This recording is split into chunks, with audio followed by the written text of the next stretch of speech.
field of 10. Euro East also loading up.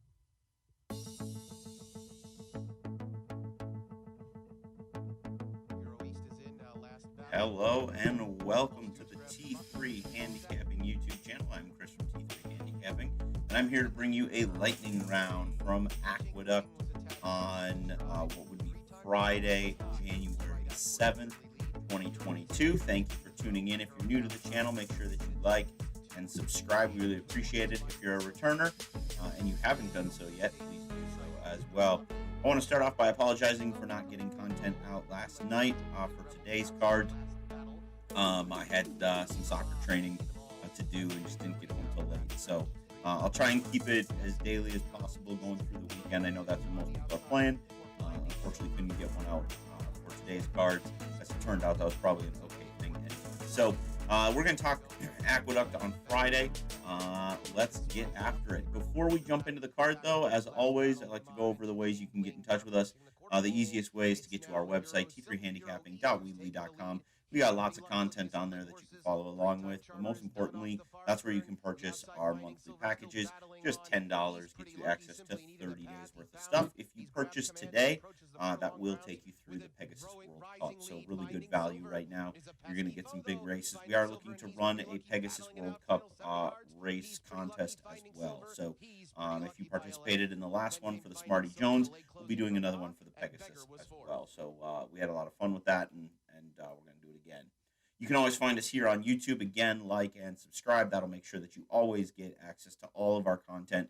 I try and do videos on the weekends, so basically Thursday, Friday, Saturday, and Sunday are for those cards, and I usually do it the night before, around 8 p.m. Central, but it is a little bit variable from time to time. So make sure you subscribe, and that way you'll get notified when new content is made available. As always, you can find us on Facebook as well, T3 Handicapping Horse Racing. We have some exclusive stuff, so if you were a member of that page tonight, you got an exclusive beta test of our numbers at Sam Houston. And then you can follow real-time updates on our Twitter at HandicappingT3. So however you choose to follow us, any of those ways, all of those ways, we appreciate it all.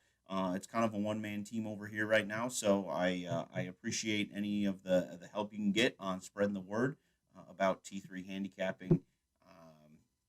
Yeah, much appreciated. So let's jump into the card. That's why we're here. So let's take a look. Overall, I have a lot of top plays that kind of spit out from the plays tomorrow, 1-7. If you're watching this, obviously on that day, it would be today. But one of the things that I think is interesting that shook me a little bit today at Aqueduct is last week the track was playing totally to speed. Inside speed was awesome, and that suits our algorithm very well. A lot of our metrics really find those inside speed runners. It was very clear with the good harrowed track that they were running today that run style was changing a little bit. The rail looked a little tiring, and it seemed like the outside closing pathway was the way to go. Not deep closing, kind of mid-pack, maybe stalking, but definitely coming from the outside rather than getting down on that rail, which is where you absolutely wanted to be last weekend. So I'm a little tentative on how I'm going to play tomorrow. I got cleaned out a little bit today just because I was still playing for a bias that I very quickly realized had disappeared, but by then I was kind of already down for the day, and so I just packed it up and said better luck tomorrow. I'm going to kind of watch probably through the early parts of this card and see if, as the track dries out, if maybe we get a little bit more of that inside speed, or if this is one that I'm going to really kind of have to just look at those closing type horses to finish things out. So you can see we've got a lot of these picks, but like I said, I've got a little trepidation on how wholeheartedly I want to go into those, even though Aqueduct is one of our best tracks for those top selections. So when I go to play, I kind of just highlighted the horses that I'm going to be using. This is the lightning round, so we're going to whip through these quickly. Class level 15 on the dirt, 6 furlongs. This is the only time I'm going to say it's on the dirt. It's Aqueduct. In the winter, we're always on the dirt. I've got 4 horses that I'm going to be using. We Ready, War Novel. Those are going to be kind of my more closing type horses. If we see a return to what the winter track can sometimes be, a little bit more of that speed, I like the 2 and the 4. I really don't have a lot of creativity in this. I'm using, the top 3 choices, co-top 3 choices on the morning line. But this one looks like between those four, I should have things pretty well covered. So that's how I'm going to go there. In race number two, we're going 7 furlongs for a class level 7. I've got three potential winners here. I really think Bastet is the one that you want to use most heavily. I think that one could get alone on the lead. 2AT might be the other one that's kind of with it there, maybe sitting in that stock and pounce trip, especially if the track is playing the same way. That's going to be the way you want to go. Khalil Magic is another one that's kind of interesting. I'm a little worried about being down on the inside if the rail continues. I do find that at Aqueduct, some of these trends will continue for, say, a weekend at a time. So Khalil Magic is one that, or Cali Magic is one that I'm interested in, but not going to use quite as heavily as the 7 and the 4, who I really think Bastet is the one you want to use most heavily there. Moving on to race number 3, I've got 3 contenders here as well. This is a class level 13 going 6.5. And I like speed here. I like speed from the outside, and that's Gimme the Money. Gimme the Money is going to be outside, and again, I don't necessarily know that the trip was as important as where you were on the track. We saw forward horses win, but they were winning from the 2 and the 3 path. They were staying away from that rail, which was very different. So I think 9 being sort of the front runner. The 2 I think could also be out there as well, but the 2 is going to have the inside positioning, and I'm worried that if these two go head to head, that you're going to see the 9 be able to outlast. I do like that Bowen in the back, and I recognize there's a lot of unknown horses, but what you can see is the closest one here is at 4.5 to 1, 9 to 2. With that, it doesn't seem like there's a lot of really exciting runners in this group, so I'm going to go with the one that has experience, that's run before, and that's shown up pretty well. I'm going to use this one in case the pace gets hot and somebody comes from out of it. That's really all I need there. Moving on to race number 4, I've got a tic-tac-toe 3 in a row. So we're going 6 furlongs, class level 7, and I'm going to basically use one horse, and that's Dark Money. Now, Dark Money's burned me before. I've been on this train before, and I've gotten beat. But I like this one coming back in this spot. Durkin's Call I'm not as excited about, but I am, again, as I mentioned, a little nervous about the rail. So if I was going to use a backup contender, I kind of like the idea of Manifest Destiny, who's in, according to our numbers, the best form out of any of these horses. I kind of like that one sitting a little bit to the outside at 8 to 1. I really think this is Dark Money's race to lose. I think it should be able to establish early position and can get off the rail if they've been paying attention. Golani Brigade is another one that makes sense, but just not one I'm going to use because the price is too short for what I think that horse has a chance to win at. In race number 5, we're going class level 15 at 6 furlongs, and I had sort of a bunch of different ideas here. You do have these undecided runners. We don't really know fully what their run style is going to be, and so I think you have to kind of include cautiously. I like Mo Pro and Cupid's Girl. Mo Pro obviously at the better price and rates out higher, but I do also like Mostly Harmless. Now, Mostly Harmless is a closer, but you can see actually based on our numbers, looks like potentially they could try and put a little bit more speed in. Not sure how that's going to fare in the race flow. The one that I am kind of interested in as a long shot play is Continental Congress. Again, you've got outside speed at 12 to 1. I think this one has a real interesting opportunity to get out there. And I always like when I see this. I see a big class disparity between that one and the next horse. Now that could be a big red warning sign that, hey, this one, why is it dropping to this level?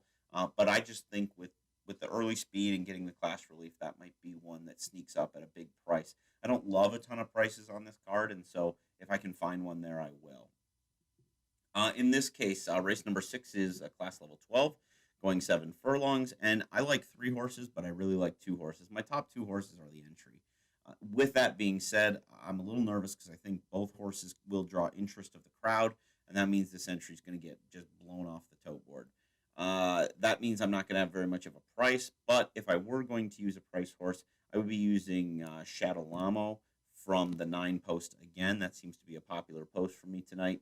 But I think that one at 8 to 1 has an opportunity to close in. We'll get the best of race flow. I think that one's going to be up against it. I mean, if I were grading these out, that one would be a C, maybe a B, but more likely a C, C minus, just kind of hanging on to that last spot. But that would be the one I'd go with. Patty's Princess is interesting, but it's cheap speed against an entry that has both a speed and a mid-pack runner. So if Patty's Princess shows any type of life and just wants to go to the front, then you just let Foxtail burn that one up, and Cartwheel comes and picks up the prices. So that's kind of how I'm going to go there. Moving on to race number 7, this class level 6 going 8 furlongs. And for me, this is a situation where I think I'm going to take a stand. So you've got Shalimar Gardens, who is obviously a very competitive horse in this field. Now, the fact that this horse is 4 to 5 on the morning line, or I'm sorry, 2 to 5 on the morning line, is just not good enough for me as a horse that rates out second in our overall ratings. Now, some of that has to do with the class, some of that has to do with the form numbers and being further down the list, whereas the 2 horse is closer in a lot of these categories that mean more when we put together our aggregate ratings.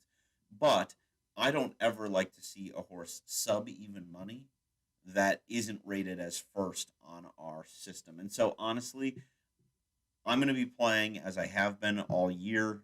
Since I started, one of my goals this year is to really grind out smaller horizontal wagers. So I'm not playing pick fives, I'm playing doubles.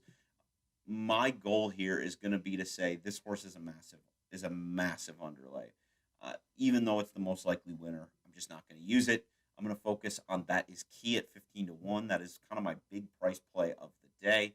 I like the form and I like the way the race sets up. Could be, at least near the front early.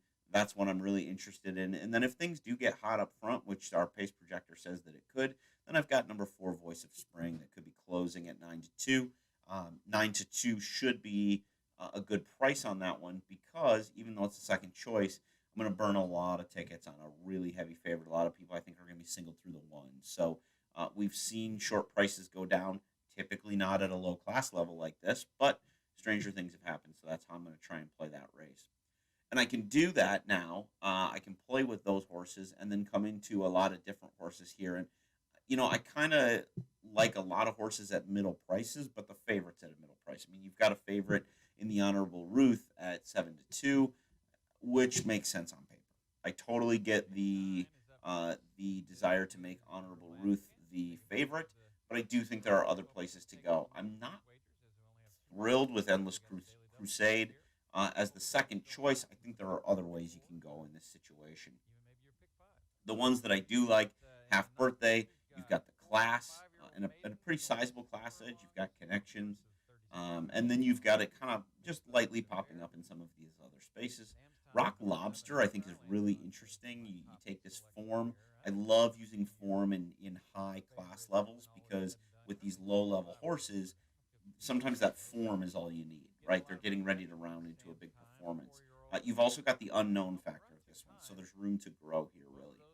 Midmon, I thought was interesting as well. Should be relatively competitive in the race flow, has hit the board at this distance before, has speed figures that aren't ridiculously below these, should be reasonably paced through the early parts. And then the last 2 that I liked were way down at the bottom of our chart here, one at 6 to 1, one at 12 to 1. And that's Tap the Heart, who just shows up in a lot of categories. And then Pal's Ally at 12 to 1. Projecting a step forward off of the last performance. The horse is unknown. And based on the way our stamina rating is calculated out, this one proved to be best of all. So maybe as the track is kind of drying out, gets a little tiring, maybe this one can just pick them all off and run for home. So that's our quick rundown of the Friday card from Aqueduct. Whether you're playing Aqueduct or Gulfstream or one of the many other tracks, we have another 7-track Saturday coming up. So there's no better time to purchase your monthly membership and get access to all of our tracks at in the members portal there. So thank you for your continued support of T3 Handicapping. Good luck on all of your Friday plays, wherever they may be. Cash those tickets.